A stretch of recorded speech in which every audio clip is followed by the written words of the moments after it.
Good morning from Panhandle Outdoors, America's only daily outdoor TV show. Your source for fishing, hunting, and information for folks who enjoy the great outdoors. Now sit back, relax. It's Panhandle Outdoors. Good morning, folks. Welcome to Panhandle Outdoors. I'm Winston Chester. Glad to hear on this Wednesday morning. It's hump day of a beautiful week, so I hope you're getting outdoors and get some exciting things done. Our weather today, it looks nice. It's going to be a high of 85, low of 71. We've got the water temperature 77.7. So it had dropped it 2 degrees, like we said yesterday, so that's a good sign. Our river reading brought to us by Mountain Dew. Get out and do. The Apalachicola Bunchtown is at a 9.5, got a steady little drop to it. And the Charchachacareville, right around 5 foot, and got a little bit of a drop to it. So we might get a little bit of rain coming up, but it's not much. And again, we've started last week talking about this week, what a beautiful week's going to be, and it's shaping up that way. And it's going to be good on the rest of the week, looks like. Remember, it's good, strong tides. Speaking of our tide chart brought to us by Kent Forest Lawn, we're looking at a low tide at 11:35 this morning, okay? So it's coming in, dropping out, and it's going to start coming in right after lunch at 12:51. And all the way through, the next couple of days is really strong tide. So try to take advantage of them if you can, all right? And don't forget, the time change now will be not this Sunday, but the following Sunday, November the 1st, when our time will fall back. Our marine wind direction will be the same as it was yesterday, identical, east-northeast at 10. So it's been 2 days of steady east-northeast winds. That's a good breeze. And it's, so you still can, I mentioned yesterday it might be a little choppy, but it's only going to be choppy if you're on the south end of a bay system or south end of the lake where the waves build up. But you can really do some good fishing on the northern shoreline of any lakes or ponds or the bay system. So keep that in mind. Let's take a break and we'll be right back.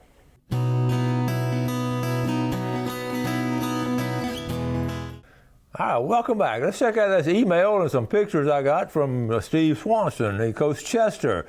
Here's a fishing picture of my boy CJ. They had a teacher's work day from North Bay Haven last Friday. I told y'all I like these teacher work days. He's 8 years old. This is his biggest fish so far, a 27.5-inch blacktip, and his first fish that pulled the drag. He caught him on a finger mullet and even set the hook himself. We were fishing out at Tyndall. He's learning. Could I please get to enter your drawings? We'll put you in there, Steve. And also a nice snapper for the fryer would be awesome. I understand that. I really enjoy your show. We've corresponded before when I bought your book and talked about old pen spinning reels. Best of luck with the school board, Steve Swanson. Thank you, Steve. And here are some cool pictures. Check it out. CJ with a shark. How about 2 sharks? All right. Out there, Tyndall, fishing out there in the bay. That's a good place to go fishing. Good water clarity. It's really nice out there. All right, Steve, that's a good picture. I don't know who tangled up that line. Okay, filleted it out. Got it on the table here and filleted it out. And looking at that meat, that's good looking meat. Okay, and then he prepared it, and then he ate it. They cooked it up and ate it. Okay. All right, I just ran across this. It reminded me of my family reunions. If they're scrambled, I can eat only 2 eggs. If they're deviled, I can eat 40. Some of y'all will identify with that. We'll go to family reunions. I love deviled eggs, and we laugh about them every time we got to get them. Fred Myers, and he wrapped up his 2020 season, he and Britt Ortiz, and the last 3 days they fished 2 tournaments. It had a troll. Look at this. It happens to everybody. Friday we had a trolling motor issue, which did not allow us to have a motor all day. It made it very tough for the first day. We caught half what we needed, but we could not get our second fish. Here they are right here. These guys did good, and 2 pictures there. Fred and Steve. We got to get Fred on the show and talk to them about it. Mark and Michael also had some pictures. I can't find them, but they went out. They were over there too. Mark, if you're watching, give me those pictures. Amber Gray will inform us due to Mayor Harris Scruggs, and they're outdoor family now, and they got deer number 2, and Daddy got a buck. So good hunting. I believe that's up there in Georgia. Okay, we got a situation here. Let's see. Mr. McKenzie. He's fishing at Cape Sandblast, and that's a nice black tip shark. That's a good picture, but look how the water is clearing up down there. That's a good sign. This is a beautiful time of year for that. I thought this was a cool idea. I didn't do this, but take these PVC pipe, and you screw them into your tree stand, and then you put tree branches in them to camouflage your tree stand. Now, isn't that okay, here it is. Here's a better picture of it. I personally probably wouldn't do that. That's a nice tree stand, isn't it? But it makes it look more natural. I don't know if the deer paid attention to it or not. But anyway, I just thought that was ingenious, and we'll go back to it, to put them at different places and put some branches in it. And I just like the way, whoever did that, I like the way they're thinking. Okay, so let's go ahead. We're talking about fall camping, and so many places you can go fall camping, and there's a place up there, they've opened it back up. It's Wright Lake in Apalachicola National Forest, and it's really a cool place. It's been closed for a good while now, so we're gonna take a break and come back and tell you about camping at Wright Lake. So let's go and take a break here. Okay, welcome back. We were talking about camping in an Apalachicola National Forest, and camping in any kind of national forest is sort of different. It's more primitive in a good sense of the word, because you're sort of out there in the middle of nature. A lot of time, these campgrounds, even sometimes the state parks, are just so enclosed by buildings and all. I got particularly Grayton Beach State Park. We used to go there, wouldn't be much around it, but now you're surrounded by civilization and just mobs of people. But these national forest campgrounds are just the opposite. You have to you had to sight and vision to go ahead and locate them in good places and all across the country in national forest. But this particular one is a special one because it's close. It's sort of almost in the dead center of Apalachicola National Forest. So let's look at a map of where it's at, and let's go and find our way around. Down on the bottom left-hand corner, that's Port St. Joe, and so see Sumatra right in the middle of the screen. Now, also to the left of Sumatra is the Apalachicola River, the system itself, and across the river is Weewall. So you see about where we are. We're down below Hosford and Bristol. So that's Sumatra right here, okay? And just looking at the map, a lot of times I just like to zoom in and look at all the creeks and all, and this is just a cool area. So let's move on in now to show, okay, so now Sumatra's in the top right-hand corner, okay? So Wright Lake Campground is right here in the screen. So you see where it is. That's, okay, and you can see again that you got a boat landing right there. But you got a lake right there, but you're so close to the rivers and all. So Sumatra, I just love Sumatra. It's a cool place. It's got some pictures, and it's a beautiful natural area. Okay, the big thing about it, they just opened back up on October the 11th. It's been closed. We didn't, Category 5 hurricane going through does a lot of damage to places like Mexico Beach with a lot of houses and all. But we forget about the damage it does to inland. It stayed Category 5 on up into Georgia. We've talked about it before. And it really messed up a campground. He said, how in the world can it mess up a campground? I did some research on it. It tore up. It had to replace the pump and all out there. They have some water to people, so they got a pump. Had to replace the pump, had to replace the tables, and had to replace the grills. Now, that's how, because the trees were falling all over the place, and it just really messed it up. It took them a while to get it, but it just opened back up October 11th. About 10 days ago, it just opened back up. So here are the pictures. Okay, here's just a primitive campsite here, and I will always love tent camping. And another picture of the lake, and then going into it, you can see just how natural palmettos and pines. Okay, and you got an old campfire. Always got that around somewhere. And you usually don't have to take the wood with you. There's more dead limbs always hanging around. And so these state park and national forests, these grills are durable. And you think, how in the world they tear them up? Obviously, they had to fall, a tree must have fallen on them or something. But they replaced them and all. If you ever cooked on, let me give you a hint what we always did down at Cape Sandblast. We always, on that grill there, I took a grill top off my grill at home and would set it on top of that grill. instead of, because those width of those bars are about that wide, and sometimes the meat will fall through or the fish will fall through. So I've always put a grill on top of that and kept it cleaned up like that. So anyway, next picture here, there's the wood pile and some new tables and all. But yeah, I've just, and this is a campground host. They have a campground host. Now, they only have 18 campsites, and you can go down there during the day and all, but you don't see you see much concrete, anything like that? You don't. It's just a natural place right there. One more where they cut some trees down, but still, to me, this is true camping. And I recommend just check the national, and you can look at there. I first thought they had a wolf out there, but they got a pretty dog right there. And so you can take your dog, obviously. So anyway, that is Wright Lake, and also you can fish there, you can hike through the woods, and it's just a cool place.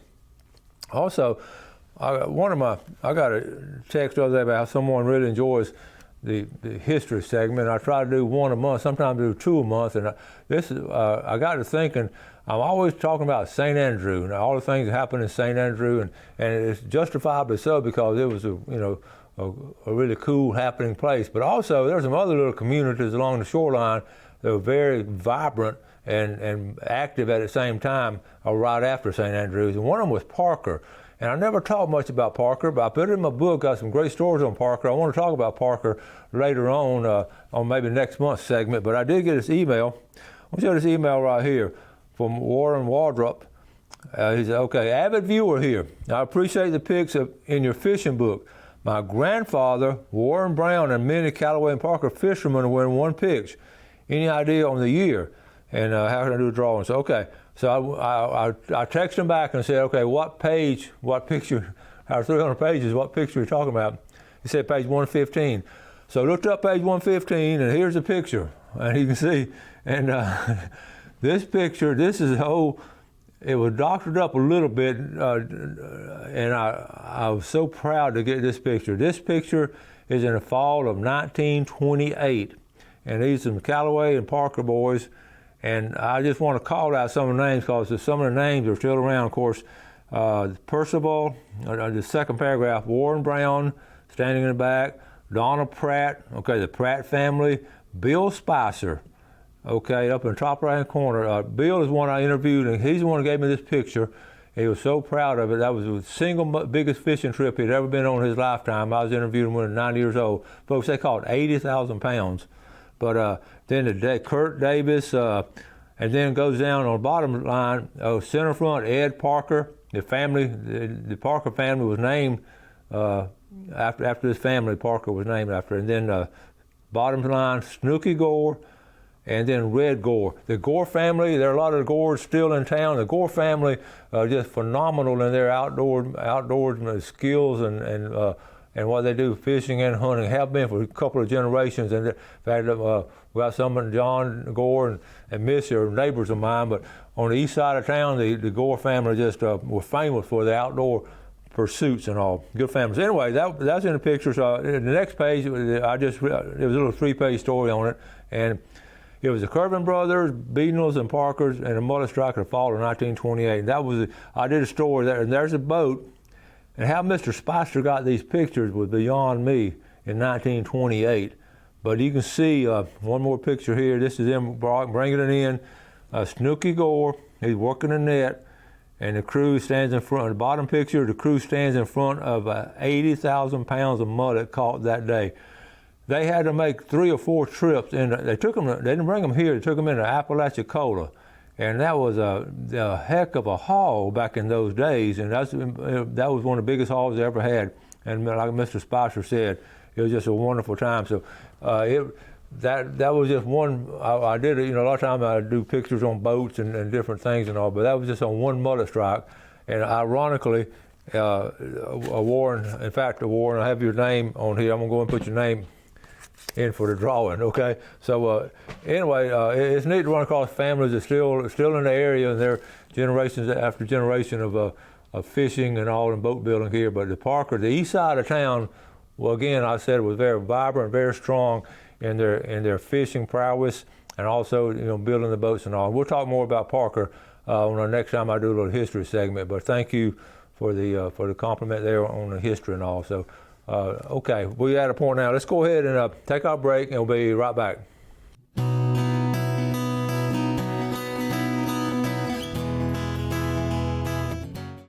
Okay, welcome back. Let's take a look at our fishing game times today, brought to us by Blue Water Outriggers out of Port St. Joe. We're looking at 3:50 a.m. to 5:50, and this evening 4:19 to 6:19. We want to welcome a new advertiser, Clay Patrick. You've seen the ad on there, and Jeff shot that last week. We're so proud to have Clay with us, living up there. He lives up there in River Road. I think the fourth generation up in that area. River Road, not too far from Lake Seminole, and Clay is just like us. He's an outdoorsman. He loves the outdoors and is always trying to squeeze in some time to do some outdoor activities. But he's very active in the real estate market, especially in the land and farm and all. He just, of course, sells homes too. But I got to think I'm so proud to have him on as an advertiser, because a lot of us are always looking, maybe 20 acres here or 40 acres here, and trying to get some land. So especially, so many of us go up in Alabama to hunt. How about, he's a specialist in South Alabama, so if you're looking for some property up there, maybe to get a little hunting camp, and I love these leases and all, but at the same time, you can take some of the money on leases and have a monthly payment on 40 acres or something, and do both. You go hunt up there in Alabama during the week, and then come back to hunt the lease on Saturday, so you can eat out with them on Saturday night. That's the best of both worlds. But give Clay Patrick a call. He knows what he's talking about. Glad to have him on board, as with all of our advertisers. I was talking to Greg Williams the other day, Williams Gun and Pond, and he was just like Ronnie. They just as soon as they get ammunition in, it's gone. But he's just like Ronnie too. He comes in on a regular basis. So check Williams Gun and Pond, and we're just proud of all of our advertisers. Good people, good giving people, and we appreciate you supporting them. I got a little announcement here. You got to pay attention to this now. We got a youth hunt coming up, and it's right away the drawing, and it comes up every year. It's really, I don't think the FWC has anything to do with it. I think it's more of the, okay, here it is right here. This is the map. It's the Juniper Creek Wildlife Management Area. There's 231 to the left. The yellow line in the middle of the screen is Highway 20. And bottom right-hand corner, y'all recognize it's different and ugly. Okay, we haven't talked about that recently. But right there around Clarksville, that's the Wildlife Management Area. Now, they have a youth hunt. Now, I want to get all my facts straight. I had to write them down. And you got to be drawn, okay? You got to have your name drawn. The drawing is Friday, October 23rd, okay? Pretty soon. It's going to be drawn you got to be at the Bristol U.S. Forest Service office. You have an application, but you got up to 11 o'clock that day to do it. The drawing is going to be at 2 o'clock, and that's Eastern time, because it's over in Bristol.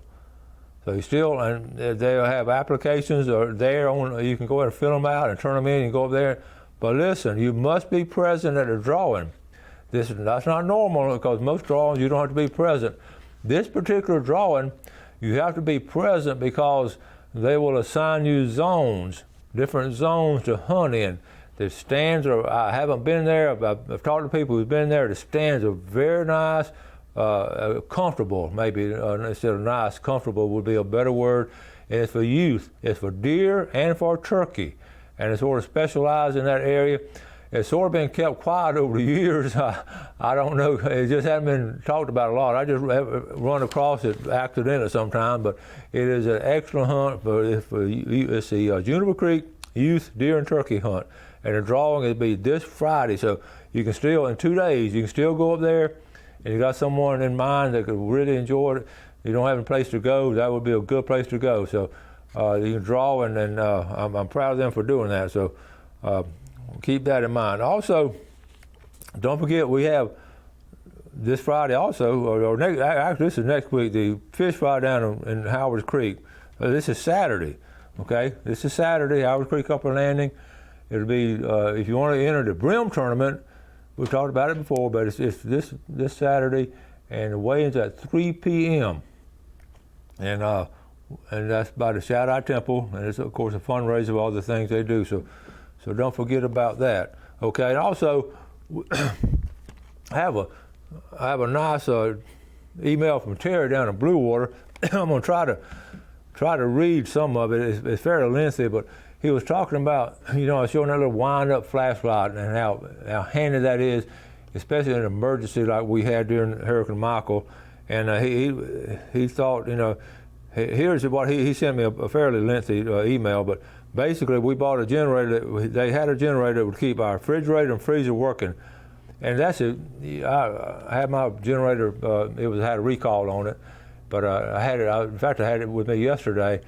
And on those generators, you want to be strong enough or either alternate the freezer and the refrigerator are two things you want to try to keep running.